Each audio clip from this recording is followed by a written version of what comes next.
All right, what is going on, everybody? Welcome back to another day of SaberSim's DFS office hours. Today is Saturday, March 1st of 2025 here, and looking ahead, we have a 5-game NBA main slate. We have rounds 3 and 4 for golf. We have NHL spread out throughout the day. There is a 12-fight MMA card. We have Xfinity and Cup race for NASCAR on deck this weekend. So a ton of DFS action coming at you.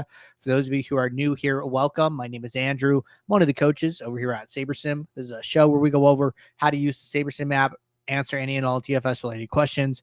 Get your questions in one of 3 ways here. First off, send us an email, support@sabersim.com. Second, post it live in the YouTube chat. Third way, post it in the office hours channel in our Discord server. If you're not in our Discord and want to get access to that channel, there's a link in the description of this video. You also get access to our similar channels, individual sport channels, and you get access to the rest of the SaberSim team. Just can't say enough good things about the Discord. But with that said, we do this show Monday through Friday, 4 p.m. Eastern, and then we do this show here on Saturdays, 12:30 p.m. Eastern. So you can tune in any one of those days, get your questions answered. Appreciate you guys tuning in on a Saturday morning or afternoon, depending on where you are at. So why don't we get SaberSim up here, and we will jump into questions that came in both the Discord and the YouTube chat. So 2 questions to get us started today. First one, if there's a small slate, say for example, 3-game NHL or NBA, do you still recommend running 500 lineups? Can be tough, especially when you lock a few players or have multiple rules. Okay. So what I would say is always build the max number of lineups you can for the plan you're on. All right. And the reason for that is because your best lineup is not built first, like guaranteed to be your first lineup build is not guaranteed to be your best lineup when you use sim mode. Okay. So we got to talk about the differences here between sim and optimizer. When you build with optimizer mode, you're basically telling the builder, hey, I want the highest projected lineup, and then the second highest projected, third highest, fourth highest. In optimizer mode, you're technically building your best lineup first. Sim mode works differently. And the reason for that is that every time we build a lineup, we go into our game sim database, we grab sims from each game, we play them out, we build the best lineup, and then the lineup gets put into the pool. It isn't until all the lineups are in the pool where Saber score comes into effect. Okay. After the lineups are built, then the Saber score calculation occurs, and then we reorder the lineups based on their Saber score. So when we are building the lineups, we don't know the Saber score yet. That is just the game sim lineup building process, and then the ranking process is separate. So that's why I'm saying, like, in theory, your best lineup could be built last. So you always want to build as many lineups as you can. Now, if you try and build 500 lineups, for example, and the builder can only get to 321, right? Just some random number, I would just take that, right? So sometimes, like you said, small slate, if you're locking players, if you have rules, right? Plus minimum salary requirements. All of those type of things can restrict the builder into just not being able to achieve as many lineup combinations as you requested, but it's going to give you as many as it can. Okay, so if you request 500, but you have a lot of restrictions and the builder only gets to 300, well, just take those 300 and go from there. Okay, you don't need to lower it because you think it might not get there. Just request the most and then just take what it gives you on the other side would be my best advice. All right. Logan said, sorry, wrong question. What do we do if there are no sims available for MMA? There should be sims available for MMA. So let's go Saturday. Let's go add slate. Let's get off NASCAR. Let's go to MMA. So I see 12-game MMA slate set to lock in a couple hours here. So let's go build lineups. So I see ownership and projections. It looks like all the fights are projected. The fights that are still active, right? It looks like a couple fights were canceled here. And why don't we check FanDuel, since that's what's in question? Okay, go to FanDuel, go to build.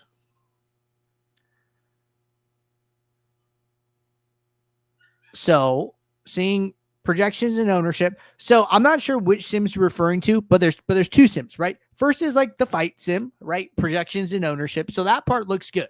Okay. The second part would be when you upload your file, your contest sims. Okay. So just so you guys know, we only have so many contests in our sim database. Okay. We don't have all of them. If you are playing a contest,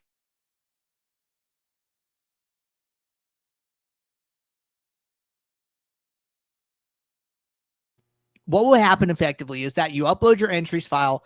The contests are going to be green with the exclamation point. Okay. And what you're going to notice is that the sim settings section over here, all this information is going to be blank. Okay. What you need to do is fill in this information. Okay. So then what it would look like, right, is you come in here, select your field lineups. You would put in your contest size, your percent to first, your percent entries paid, how many entries you have in the contest, and you would click save. So effectively, for the contest sim to work, this data over here in the sim settings section needs to be filled out. Okay. It will fill out automatically if you're playing one of the contests in our list. If you're playing some other contest, you're going to have to fill it out yourself. Okay. So just make sure field lineups, entrance, percent to first, and cash percent are all chosen. All right. Jimmy said, I just saw your build review from yesterday. Did you say you are getting back to me for NASCAR? Yes, I'm going to get that recorded today. Ran into a technical issue, but I do know how to work around it. So I will record it offline and then I'll post a link to view it in the Discord in that thread where I responded to you. All right. Couple back and forth. Logan said, can you select a contest and sim for practice? Yeah, sure. So we usually do a build review or a build demo on this show. We will do our build demo today for FanDuel MMA. That is totally cool. So first thing I would do, right, I'm going to go back to my build. And I would always build the max number of lineups you can that your plan allows here. I'm just going to build 500. And notice my build lineups is already lit up. This is because FanDuel does not have a rule where you need to adjust to player projections in order to build lineups. So we can just simply click this, right? Notice no filters. There is one rule on, and the rule is a default rule that says don't use opposing fighters. Typically, fighters fighting against each other are highly negatively correlated, right? Like you click on any one fighter, and usually it loads. I actually don't know if it'll load, but if one fighter wins, the other one can't win, right? So the only time I'd probably turn that off is if you're playing like a single digit fight slate, right? So like 9 games, 9 fights, 8 fights, 7 fights, the less fights on the slate, the more willing you should be to play fighters against each other. But in general, 12 fight card today, totally fine to leave the default rule on. So from there, right, I would kick off lineups. And let's run these lineups.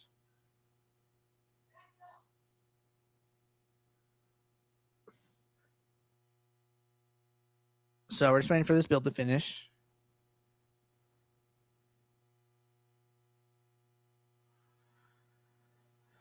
Almost done.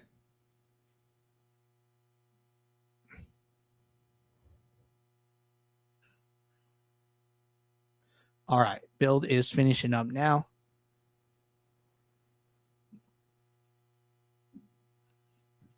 Cool. So we already set up a contest sim, so I'm going to run that now.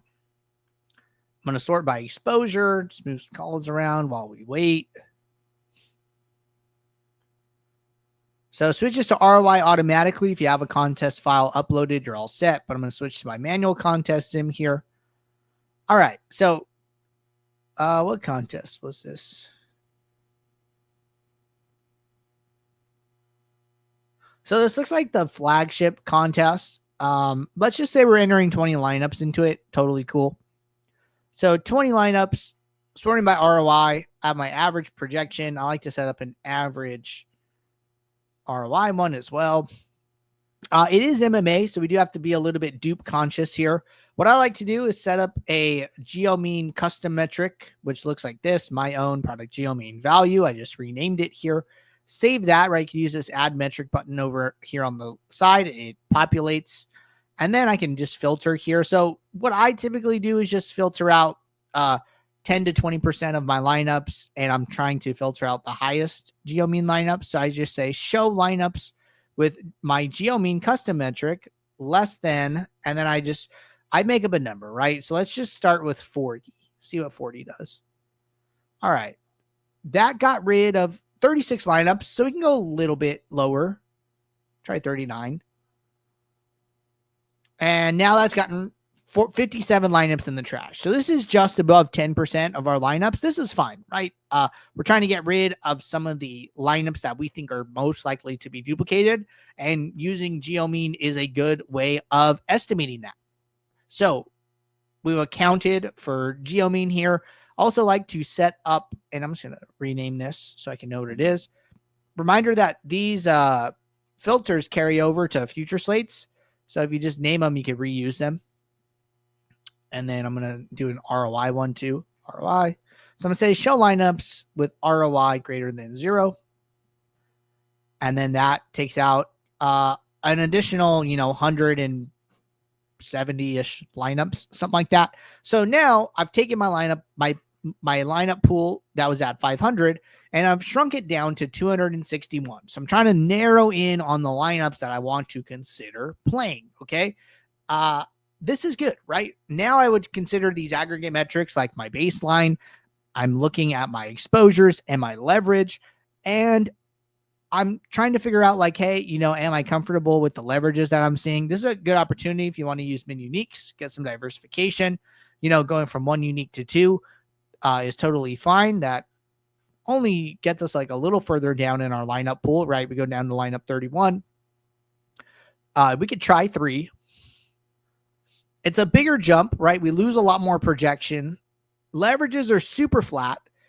If you wanted to use this, I think it's fine. I like 2 a little bit better here, saving like 7 points projection, like 60% ROI. We are a little bit higher leverage on some of these guys, Brundage, Ribovich, and then a little under on Mariscal, but that's okay, right? We got to take some stands here, trusting the builder to make these decisions.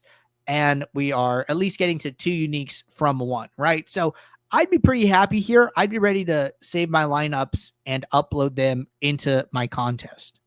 So this is what I'd be doing if I was building lineups for FanDuel MMA today. All right. Logan said, thanks so much. Yeah, man, no problem. Jimmy asked, okay, thanks. Will it be before tomorrow's cup race? Yes, I will get that done today. I'm hoping to get it done in the next couple hours here. So I'll ping you when I have that done. All right. Renegade says, sometimes the field lineups are blank for the NHL Enforcer contest. Which field lineups should I select? Good question. So let's go over to NHL for today. So March 1st. Wrong sport. I don't know if Enforcer is on DK or FanDuel. But we will try DK. If it's on FanDuel, just let me know.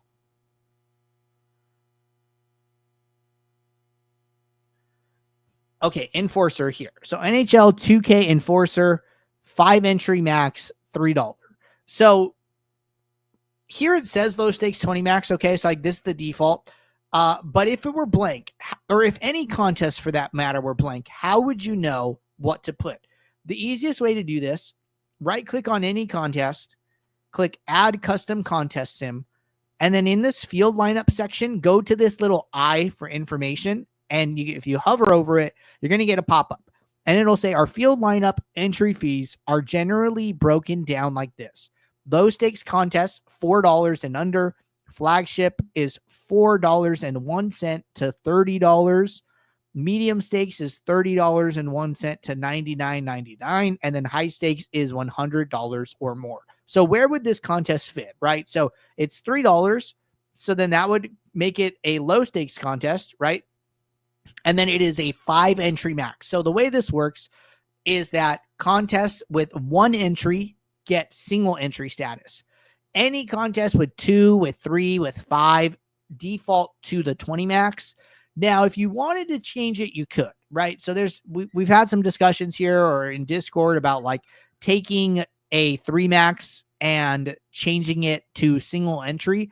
I think that's fine if you want to do that. It's kind of personal preference at that point, right? So that the team has decided to default that to 20, but you could change it to single entry, right? So in this case, I would say low stakes 20 max or low stakes single entry are both fine options for your 5 entry max $3 contest. Okay, so this is how you figure it out for any contest that does not have a field lineup source chosen by default. But good question. All right, next question. What sports do you recommend lowering max salary? NBA, I leave it at 50K as well.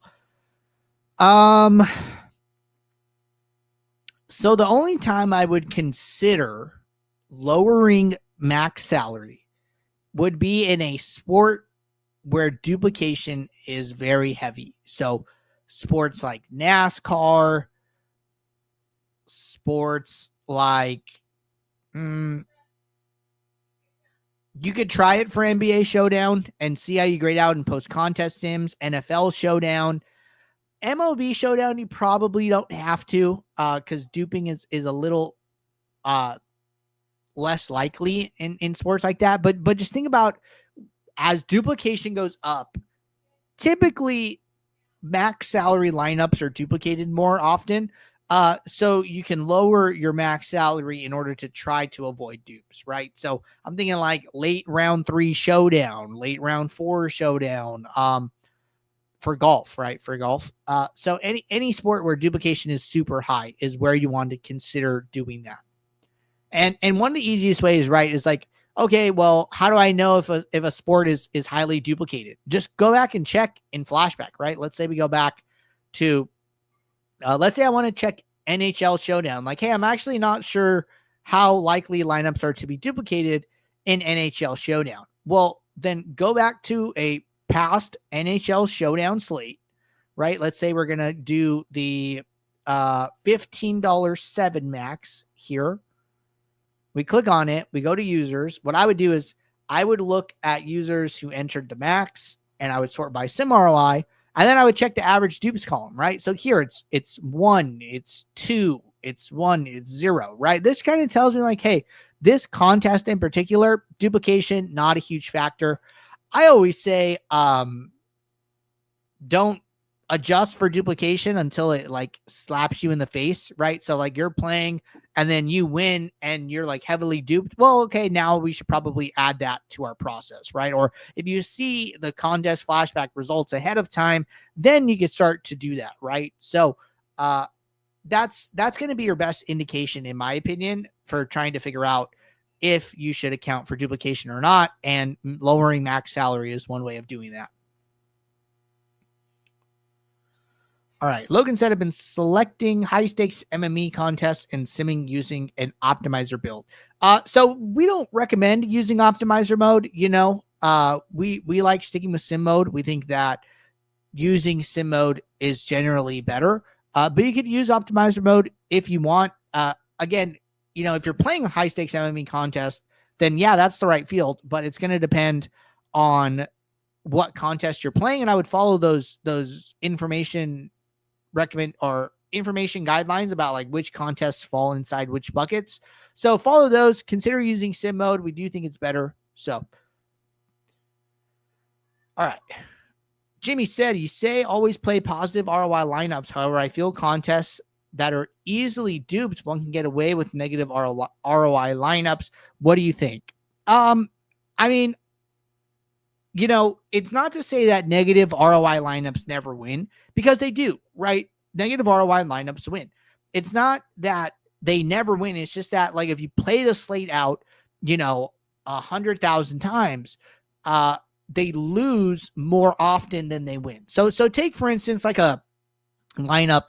Let's just go and find one, right? We're still on yesterday. Let's go to the main slate. And we'll just look around here.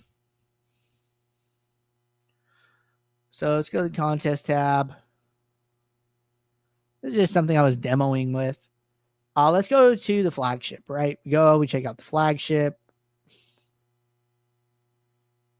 Or let's check out something more people are probably playing, right? Let's check out like the $4.20 max.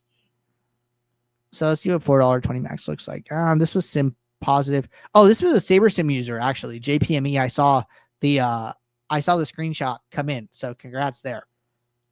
All right, let's check out this Mega 8s maybe. Okay, so this one's actually super interesting, right? This is a great example. So you see this lineup, right? It wins. It's a negative 10% ROI. Okay.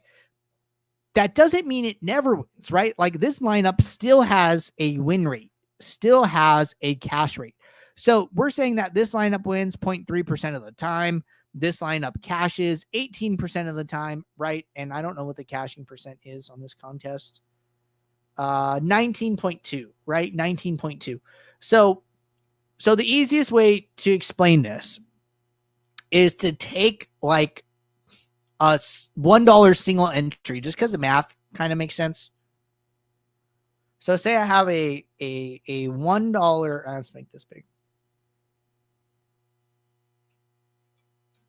$1 single entry, right? So the way the contest sim works is we run the slate out we run the contest out 100,000 times, right? So if you're playing a $1 single entry, that means that you are going to incur 100K in entry fees, right? Now, what goes in the numerator here is the amount of money the lineup won, right? So let's say this lineup wins $90,000. Okay. Well, this lineup didn't win enough to pay off the entry fees. This lineup ends up being a negative ROI lineup. It still won $90,000. And in order to win $90,000, it still needed to win the contest a certain amount of time. It still needed to cash a certain amount of time. But over the long term, this lineup didn't end up grading out well. Okay. That's basically like a good example of like what happens out here, right? This lineup wins, right? 100K cash, right? Doesn't look like it's duplicated. And 371, 363. So we're not saying like this lineup never wins. We're just saying if you played this lineup over and over and over again, according to our sims, you would end up losing money in the long term, even though you won money in the short term, right? So we like to take a long-term view and approach to DFS. So that is why we recommend trying to stay away from negative ROI lineups. We basically, the longer you play, if you're constantly playing negative ROI lineups, well, the bigger your sample, the more likely you are to end up losing. But if you are a positive ROI player, the longer you play, the bigger your sample, the more likely you are to be a winning player, right? It's a law of large numbers. You're going to move closer to the theoretical probability as your sample gets bigger. So that's what's going on there. All right. Steve said NFL Showdown in regards to the dupes. Definitely super high dupes there. Got a thanks. New slate selector is dope. I actually really like it, right? It can be a little bit confusing. Okay. I talked about this on office hours the other day where like the dates, moving back and forth. Like let's say that I'm on today and I want to go to NASCAR for tomorrow, right? Like, oh, hey, I can't click to March 2nd. Don't worry so much about the date anymore. The big thing is just selecting the sport you want, right? So I don't need to go to March 2nd to see the upcoming NASCAR slate. I just need to click on NASCAR. I can uncheck NHL, and then the cup race for tomorrow appears. So don't worry so much about the date and just focus on, selecting the sport you want, and then the slate will come up. The only way you won't see it is if you turn on show only selected date, but this is off by default, okay? So focus on the sport here with seeing future slates. Jimmy said, makes sense. Thanks for the explanation. You are welcome. And let me take a peek in the office hours channel, see how everything's going over there.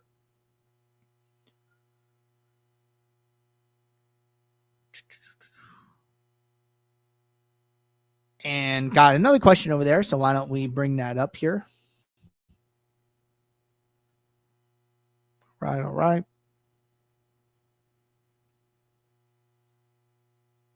All right, going from Sammy.